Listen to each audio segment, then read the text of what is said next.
दोस्तों आज के इस वीडियो में हम साधारण ब्याज से संबंधित एक ऐसा मोस्ट इम्पोर्टेंट क्वेश्चन जो अधिकतर एग्ज़ाम में आता रहता है और इसे काफ़ी स्टूडेंट छोड़ देते हैं या काफ़ी स्टूडेंट इसमें काफ़ी समय लगा देते हैं, लेकिन हमें इसे कुछ ही समय में करना है और ना ही इसे हमें छोड़ना है। जो मैं आपको ये तरीका बताऊंगा, अगर आप उस तरीके को एग्ज़ाम में अप्लाई करते हो तो आप यकीन मानना कुछ ही सेकंड्स में आप इस क्वेश्चन को सॉल्व कर लोगे। अगर आपको हमारा तरीका पसंद आएगा तो आप हमारी वीडियो को लाइक करना, चैनल को सब्सक्राइब करना और कमेंट करके बताना कि आपको यह वीडियो कैसी लगी। और कोई भी सब्जेक्ट दोस्तों कोई भी चैप्टर मैं आपको अधूरा नहीं पढ़ाऊँगा, मैं सभी चैप्टर्स को कंप्लीट पढ़ाऊंगा और इतने टाइप्स पढ़ाऊंगा कि इतने टाइप्स आपने शायद ना पढ़े हो। तो क्वेश्चन क्या है? क्वेश्चन है हमारा कि 1500 रुपये की राशि का साधारण ब्याज पर मिश्र धन 2 वर्ष में 1800 रुपये हो जाता है। यदि ब्याज की दर में 5% की वृद्धि की जाए तो मिश्र धन कितना हो जाएगा? तो दोस्तों पहले मैं आपको इस क्वेश्चन को मेथड से समझाता हूं, क्योंकि मेरी जो दूसरा मेथड होगा, जो दूसरा तरीका होगा वो शॉर्ट तरीका होगा एक ट्रिक के माध्यम से, तो वो भी आप समझ लेना, वो आप मेथड से ही समझोगे। पहले मैं आपको मेथड से समझा देता हूं। तो क्वेश्चन है हमारा, इसमें जो दिया है वो दिया है साधारण ब्याज का जो सूत्र होता है वो होता है SI बराबर PRT बटे 100। इसमें हमें क्या दिया है? P मूलधन क्या है? 1500 रुपये। दर क्या है? R बराबर वो हमें पता नहीं, क्योंकि फिर क्या होना है, दर में 5% की वृद्धि होनी है, तो इसीलिए दर इसने यहां क्वेश्चन में नहीं दी है। आगे चलते हैं। समय क्या है? T बराबर है 2 वर्ष। और SI जो ब्याज है वो क्या है? 1500 रुपये थे, वे कितने हो गए 2 वर्ष में? 1800 हो गए। तो ब्याज कितने का मिला? वो मिला हमें 300 रुपये का। तो इस फॉर्मूले में हम ये मान सभी रख देते हैं। 300 तो हो गया साधारण ब्याज, P कितना है? 1500, दर हमसे पूछी है, समय कितना है? 2 वर्ष बटे 100। ये 2 जीरो से हम 2 जीरो काट देंगे। 15 दूनी 30 और 30 से 300 को काटेंगे, ये कटेगा हमारा 10 बार। तो दर क्या आई? 10%। R हमारी 10% आ गई है।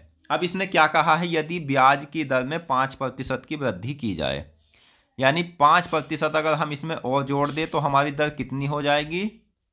15%। ठीक है दोस्तों, तो अब क्या कहा है? तो मिश्रधन कितना हो जाएगा?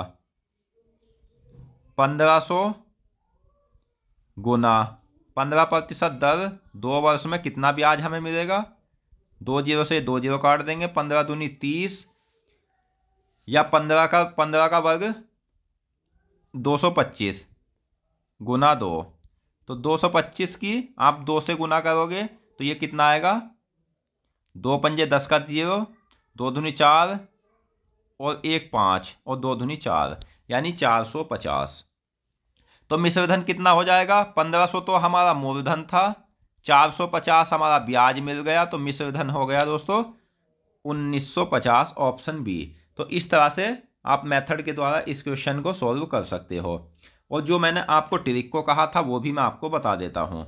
तो इसका जो शॉर्ट तरीका है वो ये है कि इसमें जो आपको दी जाएगा, इस क्वेश्चन में आपको सब कुछ समान दिया जाएगा, बस आपसे दर को घटाएगा या बढ़ाएगा। ठीक है, अब देख लीजिए बाद में क्या कहा है, राशि भी समान दी है। ये पूछा है कितना मिश्रधन हो जाएगा 5% की दर को बढ़ाकर। मिश्रधन 2 वर्ष में ही पूछा है, तो हमें जो 1800 रुपये है मिश्रधन वो तो हमारा रहेगा ही रहेगा, क्योंकि 5% दर में वृद्धि की है। 1500 की राशि थी, कितनी वृद्धि हुई? 5% की। कितने वर्ष में? 2 वर्ष में, बटे 100। 2 जीरो से 2 जीरो काट देंगे। 15 पंजे 75, 75 दूनी 150। तो 1800 जमा 150, जो इन दोनों को मिलाकर जो मान आएगा वो आएगा 1950। तो ऑप्शन बी सही आंसर है। इस तरह से आप इस शॉर्ट तरीके के माध्यम से इस क्वेश्चन को कर सकते हो। मैं आपको फिर से बता देता हूं। ये देख लीजिए कि 1800 रुपये तो हमारा मिश्रधन रहना ही रहना है, क्योंकि वृद्धि की है, तो इसलिए प्लस यहां किएंगे हम। अगर माइनस करता यानी कमी करता तो यहां हम माइनस करते। तो 1800 तो ये रहना ही रहना है, तो 1500 में और कितने बढ़े, तो 5% की दर से वृद्धि हुई है 2 वर्ष में, 150 रुपये और बढ़े हैं। तो 1800 और 150 दोनों को जोड़कर जो मान आएगा वो 1950 आएगा। तो इस तरह से आप इस क्वेश्चन को बहुत ही कम समय में सोल्व कर सकते हो। अगर आपको ये वीडियो पसंद आई है तो वीडियो को लाइक करना और चैनल को सब्सक्राइब करना और कमेंट करके बताना।